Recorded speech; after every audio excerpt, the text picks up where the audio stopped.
and welcome to Digital Zone channel. My name is Iris and today we will talk about what polycount is and what are polygons. And of course, why is it important in 3D graphics? So let's get started. Every object in Blender, whether it is a cube, a sphere or a house, is made up of small triangles, which are the basic building blocks of all 3D models.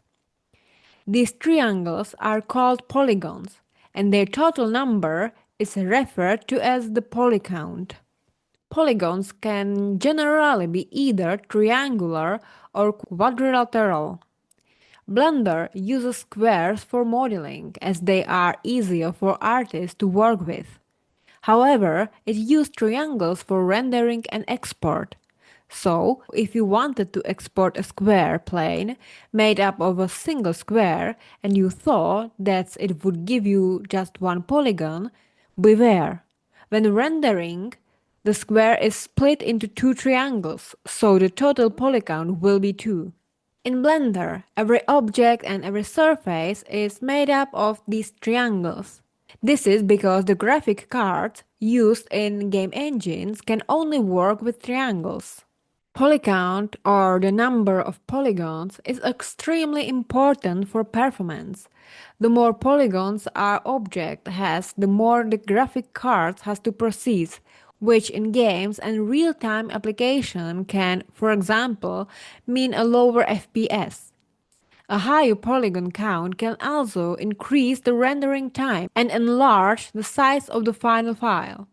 In games, we can have, for example, a very detailed main character, but if we are walking through a city full of houses, it is important for the houses to have a few polygons as possible, as they are merely background scenery that should take up a little memory and put a little strain on the graphic card as possible.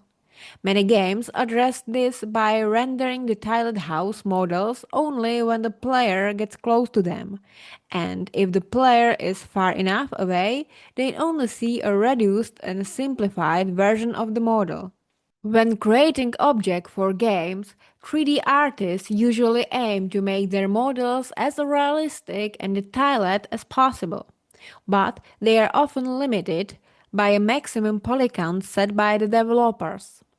They might, for example, be given the task: model a house with a maximum polycount of 2000. The artists then have to find a creative solution to reduce the number of polygons as much as possible while still keeping the model visually appealing. And the important question now is, how can I display the polygon so that I keep track of it while modeling? It's simple. In the top right menu, there are several icons. We click on the drop-down arrow next to the Show Overlays, which will display the overall viewport. Here, we tick the box for statistics, and as we can see, new information appears in the scene. The statistics displays the number of objects, faces, vertices, and edges, and, most importantly for us, the number of polygons. When we have a simple cube in the scene, we can see that number of polygons is 12. This is because the cube has 6 faces made up for squares, and each square is divided into 2 triangles. When we add another cube to the scene, the number of triangles increase to 24, which is the total polycount in the scene. When we select one of the cubes, both the total polycount and the number of polygons occupied by the particular object are displayed. When modeling a complex scene with a large number of objects, this makes it easy to see how many polygons each object take up from the total amount. And that's a brief explanation what polycounts and polygons are. Next time we might look how to reduce polycount, for example.